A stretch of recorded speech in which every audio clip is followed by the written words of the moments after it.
Olá, boa noite!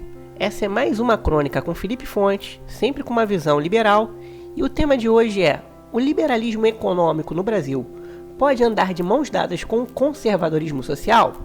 Hoje, há uma grande discussão sobre o governo atual em relação à postura. Ao mesmo tempo que reivindica ser liberal na economia, é conservador nos costumes. Porém, já vimos que o chefe do Executivo Federal mostra muito do que é ser estatizante, ao contrário do que ele prometeu quando foi eleito. Desta forma, vem a discussão sobre se alguém que se diz liberal na economia pode realmente ser conservador nos costumes. E aqui não é exatamente uma crítica ao presidente da República, mas uma análise de forma geral da situação. Se liga aí que essa é mais uma crônica com Felipe Fontes, sempre trazendo uma visão liberal sobre os acontecimentos da cidade e do estado do Rio de Janeiro, bem como de fatos nacionais e internacionais. Já se inscreva no canal, curta, comente e compartilhe. O liberalismo social é simplesmente o direito das pessoas a terem as liberdades individuais, que é o que lhes dá o direito de fazerem a maioria das coisas que quiserem, sem que o Estado a controle. É o direito assegurado a todas as minorias de agirem como querem e se expressarem como querem. Lógico que dentro de um limite em que seu direito acaba quando começa o do outro. Já o conservadorismo social acaba tolhindo a maior parte dos direitos individuais das pessoas, dizendo o que elas devem ou não fazer em nome da moral e dos bons costumes. Por outro lado, o liberalismo econômico foca nos direitos de trabalhar, empreender, enfim, de lucrar e acumular bens sem a interferência do Estado.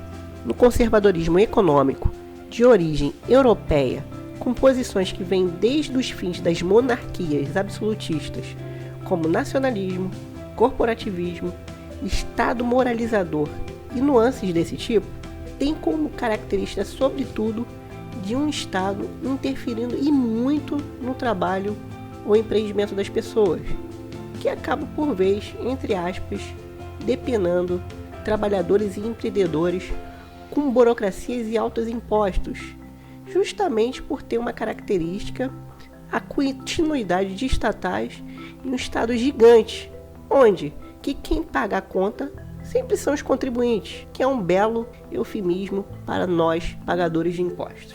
Diante dessas explicações, uma ideologia pode escolher duas vertentes dessas para defender, sendo um viés econômico e outro viés social. Desta forma, como acontece no Brasil, algumas pessoas de direita tendem a ser mais liberais na economia e mais conservadores nos costumes.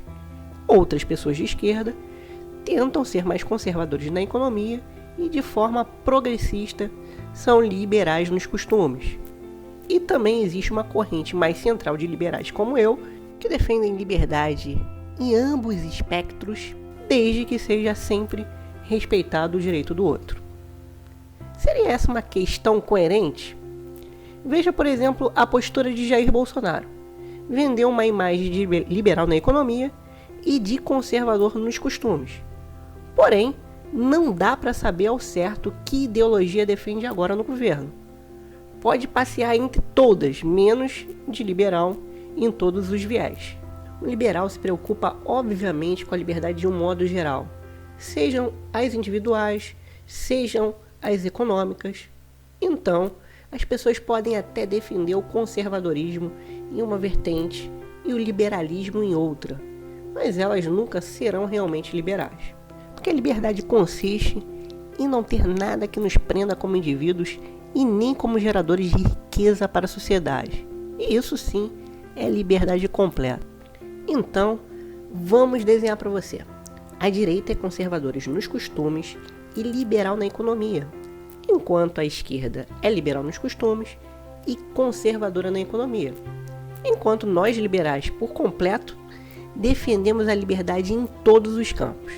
E por isso o Partido Novo se posiciona no lado mais centralizado desse espectro político, a direita mais centralizada, defendendo a liberdade individual nos costumes, bem como a liberdade econômica, ou seja, um Estado com menos interferência possível. E você, amigo internauta, deu para entender o que é liberdade na economia e nos costumes? E principalmente o que é intervencionismo do governo nessas duas áreas? Em que lado você se encaixa? É mais conservador ou liberal nos costumes? É mais conservador ou liberal na economia? Ou simplesmente você defende todas as pautas de liberdade?